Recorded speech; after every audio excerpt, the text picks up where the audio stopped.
Bonjour, on se retrouve pour une nouvelle vidéo.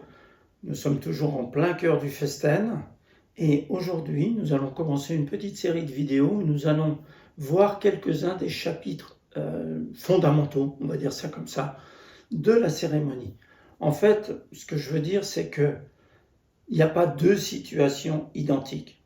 Depuis le temps que j'accompagne des personnes et que je supervise d'autres accompagnants, je n'ai jamais vu deux situations identiques.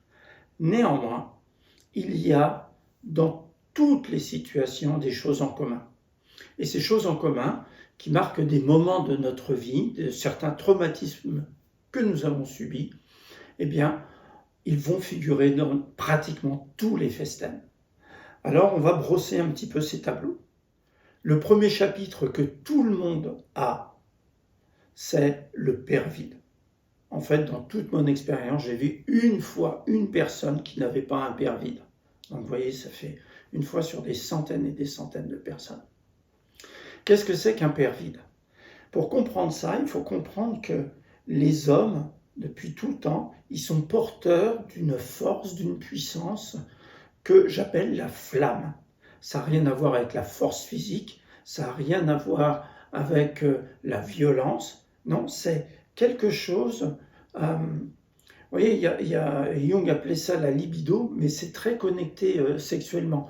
Et moi, je ne veux pas vraiment me centrer là-dessus, parce que c'est quelque chose qui a plus à voir avec l'énergie du chi, vous voyez, du ki, chez les Asiatiques. Cette force, elle est inhérente à chaque homme, normalement, et elle se transmet de père en fils. C'est une flamme qui fait qu'un homme est un homme. On connaît ça, vous savez, le truc où on dit en avoir ou pas. Ça veut bien dire ce que ça veut dire. Hein. C'est, si on parle encore plus trivialement, vous savez, c'est être sévèrement burné, comme disait la marionnette des Guignols. Donc, c'est vraiment quelque chose qui a à voir avec une autorité naturelle, une présence à la vie et une sécurité toute simple. Peut-être avez-vous eu la chance, moi j'ai eu la chance une fois dans ma vie, d'avoir un professeur comme ça. Un prof, vous savez, il rentre dans la salle et tout s'arrête. S'il y a un peu de chahut, il fait « ça suffit ». Alors que vous voyez un professeur qui n'a pas cette flamme, il crie tout ce qu'il sait et ça ne change rien. Il n'a pas d'autorité, il n'a pas la flamme. Or, il se trouve que dans le voyage de l'humanité à travers les âges, cette flamme s'est étiolée pour plein de raisons. Tout d'abord, il arrive qu'un homme ne la transmette pas, cette flamme. Imaginons, dans les temps anciens, quelqu'un qui a été dégradé, par exemple quelqu'un qui était chevalier et à qui on a retiré cet honneur, eh bien il perd cette flamme et il ne pourra pas la transmettre.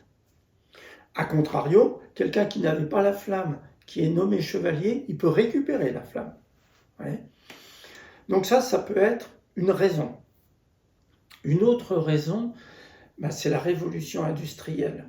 Tous les gens qui ont été déracinés de leur terre, ces paysans qui étaient vraiment posés dans le sol et qui avaient cette autorité naturelle de la terre, quand ils se sont trouvés dans des lotissements et plus tard dans des bars HLM complètement perdus, ils ne savaient plus quoi transmettre à leurs enfants parce qu'ils n'avaient plus rien à transmettre. Et ce qui fait que ils étaient complètement vidés. Et à ce moment-là, quelque chose s'est mal passé dans la transmission. Le problème, c'est que quand une marche a été ratée, un fils n'a pas été allumé par son père, lui-même n'a plus la flamme, et toute la lignée qui vient en dessous, elle est privée de flamme. Terminé. Alors évidemment, il va manquer quelque chose. On va y revenir. Une autre raison, c'est l'immigration. On revient à cette histoire de sol. Vous savez, on appartient à l'endroit où nous sommes nés. Les astrologues connaissent bien le truc. quand vous faites votre thème astral, on vous demande le lieu de naissance, parce que l'énergie du lieu va influencer sur qui vous êtes.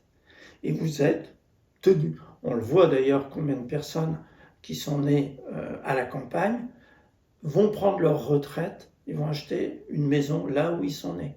On est appelé par notre sol. C'est ça notre vrai pays.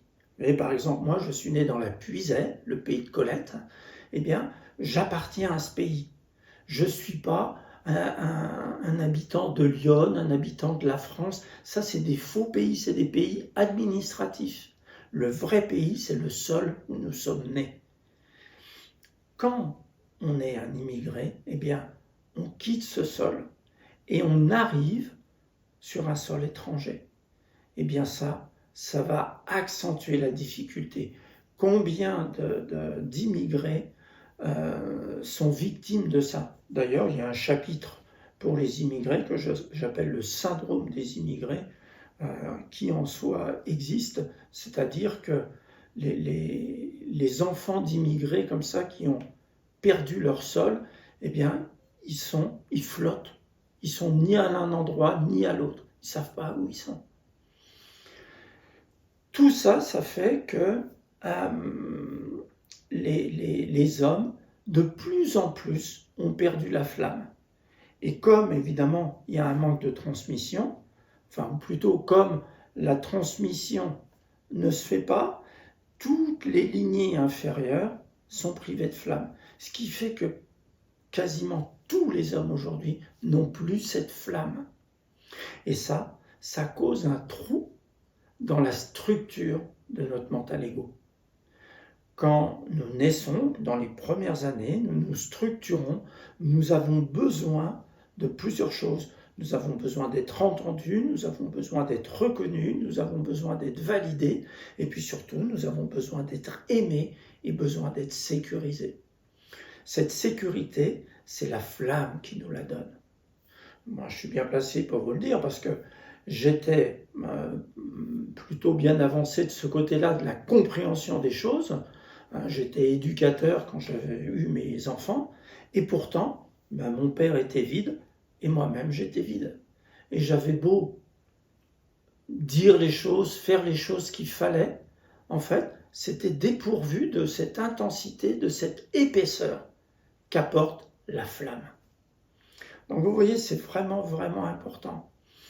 Eh bien, le festen vous permet, si vous êtes un homme, de récupérer la flamme, et si vous êtes une femme, de récupérer la sécurité qui vous a manqué. Papa, je te rends ton vide et je récupère la sécurité qui est à l'intérieur de moi. C'est-à-dire que le festen vous permet de vous donner à vous-même la sécurité dont vous avez manqué. C'est pas génial ça? Donc voilà pour le chapitre sur le père vide. La prochaine fois, nous verrons un autre chapitre essentiel de la cérémonie. Je vous retrouve tout bientôt. Pensez à vous abonner, liker, partager. Et moi, je vous retrouve. Et d'ici là, prenez soin de vous et restez léger.